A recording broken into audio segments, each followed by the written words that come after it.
All right, guys. So this week we're reading the story called Into the Unknown, Above and Below by Stewart Ross and illustrated by Stephen Biesty. So in this story, it's very important that we look at the text and graphic features, specifically the graphic features that show me step by step the process of how something is happening. The author uses a lot of diagrams to help me understand the information in the text. So as we read, I want you guys to pause the video and analyze each one of the different diagrams. I'm going to go ahead and zoom in on the first diagram in the cover so that you can pause and think about, make some predictions about what the text might be about. Make some predictions and tell me, what would you label on this illustration? Okay, now we move on. I want you also to stop the video, pause the video, and analyze this second illustration. All right, this second diagram. Okay, I'm going to go ahead and zoom it out a little so that you can read what is inside this diagram. Okay, and now we're going to go ahead and begin reading. I'm going to read it through, and as you're reading, you will get a few questions that you need to answer. Okay, so number one says, paragraph number one. By the early 1930s, explorers had traveled to every corner of the earth and mapped nearly all its land surface. Some said there was nowhere new to go. However, many remote places remained that had not yet been visited. Let me move it over here. Who knew, for example, what lay in the stratosphere, that vast blue canopy above the clouds, or what lurked in the depths of the deepest, darkest oceans? Were there monsters there? Manned balloon flights had already risen to the lower reaches of the stratosphere, and recently invented submarines had dived 900 feet or more below the surface of the sea. But such journeys were extremely dangerous. The air is so thin in the stratosphere that there is not enough oxygen for breathing, and human bodies collapse. Equally terrible, in deep seas, water may weigh a crushing 8 tons per square inch, enough to squash an ordinary submarine like an empty soda can. One family faced these dangers and triumphed. Auguste Picard and his son Jacques were among the bravest explorers of all time. Unlike adventurers of the past, they were not steely soldiers or hardy mariners. Rather, they were scientists. So, making a prediction really quickly, guys, I'm thinking that a person who wants to explore new places has to have specific character traits, right? Specific characteristics. First, if you want to be someone who explores, someone who wants to know a lot about things, we know that that character trait is called, right, curious. And probably someone who wants to keep trying and triumphs, even though there's dangers. Someone who keeps on going and going. That's right, perseverance. So let's go ahead and read about these scientists with lots of curiosity and perseverance. Swiss-born Auguste Picard from 1844 to 1962 studied engineering in Zurich before becoming a professor of physics in Brussels, Belgium. There he grew interested in new theories about the cosmic rays that were believed to be active in the stratosphere. To learn more, he decided to go and observe them directly. In those days, the stratosphere was beyond the reach of any airplane, so the only way to travel there was by balloon. In 1862, scientists James Glaisher and Henry Coxwell had risen more than 6 miles in a balloon. In 1912, Victor Hess, the scientist who discovered the existence of cosmic rays, had reached over 3 miles. But all three had nearly died in the process. So how could Picard ascend to 7.5 miles as he hoped and still return safely to Earth? Backed by Belgium's FNRS, National Fund for Scientific Research, Auguste constructed a remarkable balloon. Its enormous canopy was made from very light cotton, sealed with a thin coat of rubber. To make it rise, the canopy was inflated with lighter than air hydrogen. To descend, the crew pulled a cord to release hydrogen from the top of the canopy, making the whole balloon heavier. Below the canopy hung a lightweight aluminum sphere. This specially designed cabin, with 8 tiny portholes and 2 hatches, was just large enough for a 2-man crew and their instruments. Once the balloon had risen to 5,000 feet, the hatches were sealed and the cabin became airtight, so the pressure inside remained constant no matter how high the balloon went. The same principle applies to the pressure of cabins that are standard on all modern high-flying passenger aircraft. In order for Picard and his assistant to breathe safely, the cabin was equipped with around 10-hour supply of pure oxygen and a system for recycling stale air. That is so cool. So they had to create a specific uh, balloon and a specific canopy. A specific cabin that would allow them to survive through those dangerous situations that happen when you're going into the stratosphere. And it seems to me like they are using things that are way more advanced for the time when they were living. So let's continue. On May 26, 1931, the FNRS, the balloon was named after its sponsor, lifted off from Augsburg, Germany. Up and up and up it went, climbing into the stratosphere. Amazingly, some 17 hours later, it floated safely down again and landed in the Swiss Alps. On the first flight, Picard and his assistant, Paul Kipfer, had reached a world record 51,775 feet. However, an air leak and the tangling of the hydrogen release valve had made it too dangerous to gather any scientific data. So even though it sounds like it was an easy, it sounds easy, right? The way they write it, it was actually pretty dangerous. Imagine having an air leak, your air escaping out of the device that is meant to keep you safe. That is really scary. So only a brave person, right? That's another characteristic that these scientists had. Only a brave person would be able to go through that and say, you know what, let me do it again. Okay, so now let's continue to the next page. I want you to pause the video and I'm going to zoom in around the labels so that you can read them. So this is inside the gondola. Okay, pause the video and read. Okay, you may pause the video and read.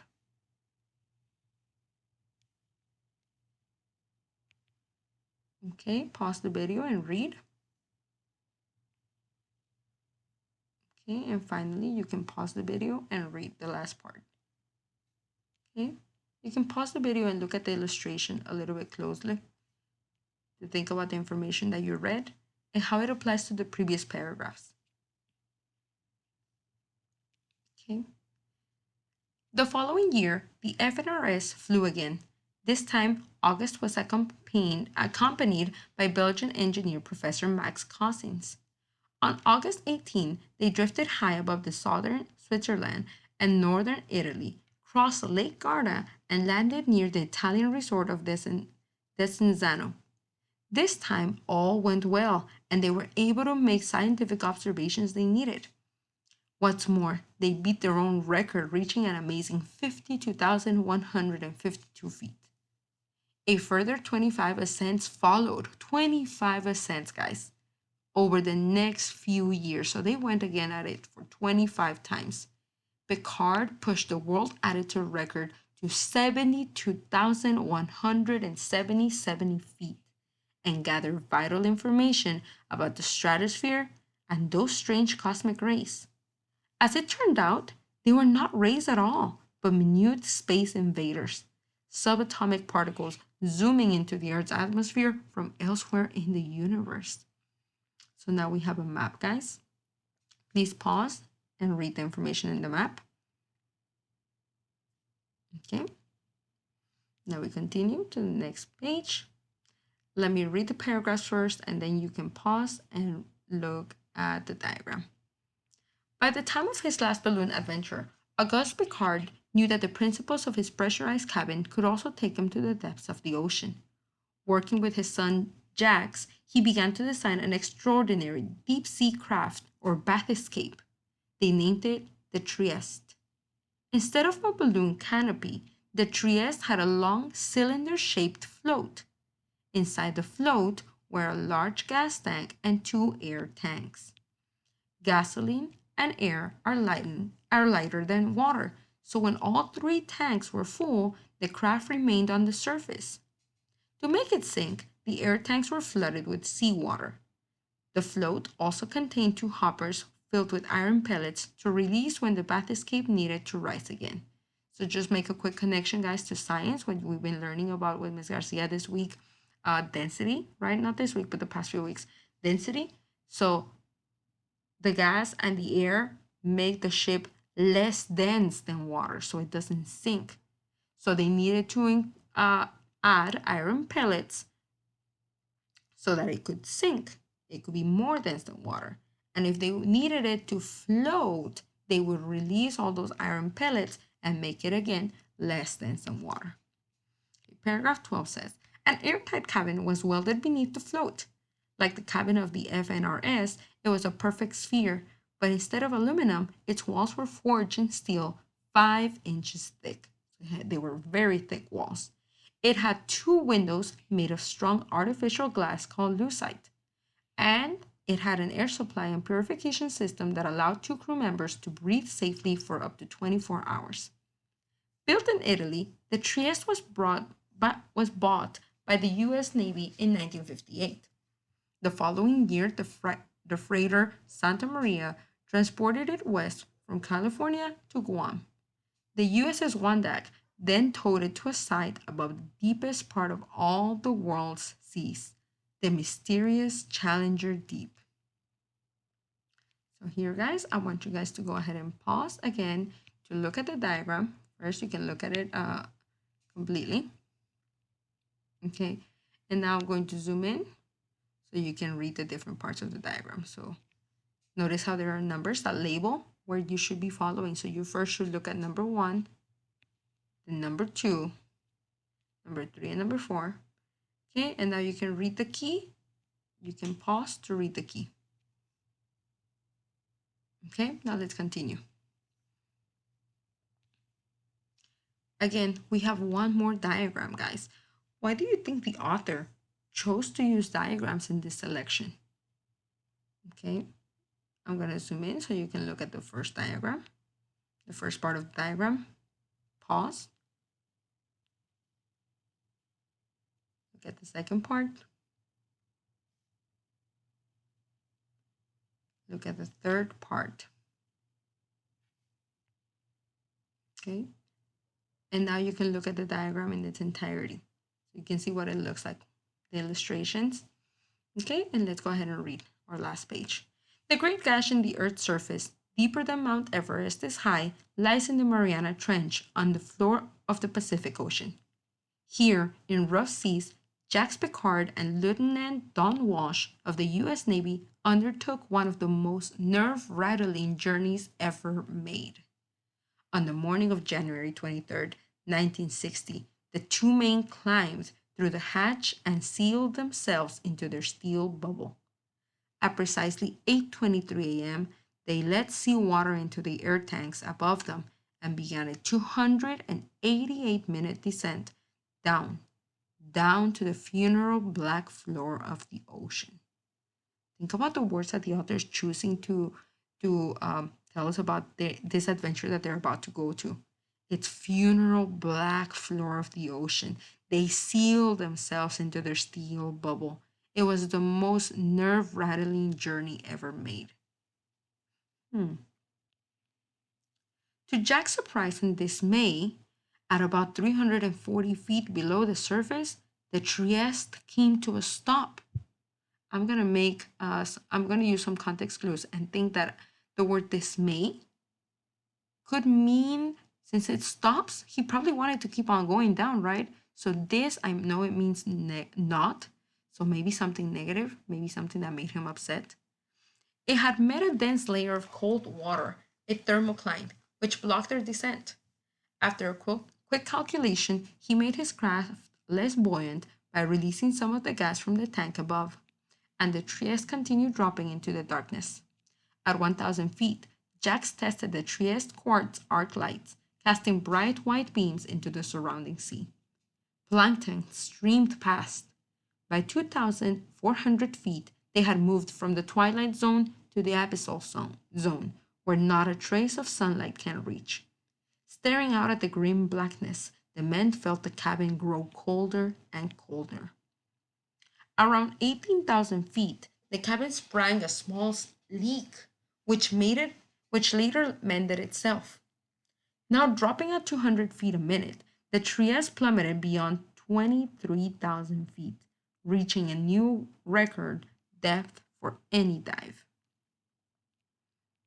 At 29,500 feet, Jax could feel the steep walls of the Mariana Trench rising around them. The Trieste had not been tested to this depth, and he released some iron ballast to slow her speed. The ocean floor was still about a mile away. Suddenly, the men were shaken by what sounded like a muffled explosion. The outer skin of one of the windows had cracked. For a second, they thought they were finished. Luckily, the inner layer of the lucite held fast, and not long afterward, the Trieste came to the rest at the bottom of the Challenger Deep. Switching on their lights again, they stared out in wonder at the fish and slime around them. It was certainly eerie and strange, but at least there were no monsters. As it would be dangerous to surface at night, the Trieste could not stay long. After just 20 minutes, Picard lightened his craft by releasing 10 tons of iron pellets from the hoppers in the float. The Trieste immediately began to rise. Faster and faster she climbed until she was moving upward at 5 feet per second. Just over 3 hours later, she broke the surface of the warm, bright Pacific. The sailors on the one deck and the escorting destroyer Lewis hurried to winch her from the water and release her crew. The amazing Picards are still the only explorers to have traveled literally to both the heights and depths of our world. Think about the story, the text structure that the author used in this last page, guys. I saw many dates and I saw many words that show me, that's right, you're thinking about the text structure, it's showing me chronological, right? Sequence of events. Not only sequence of events, it's showing me a little bit of cause and effect because it tells me what they did first and the effect of that action. Very cool. So that was the last page of our story. We're going to go ahead and look at the last page, which includes a map. Again, I'm going to zoom in. I want you guys to pause. Okay, and now I'm going to zoom in so you can read the different sections of the map. Pause.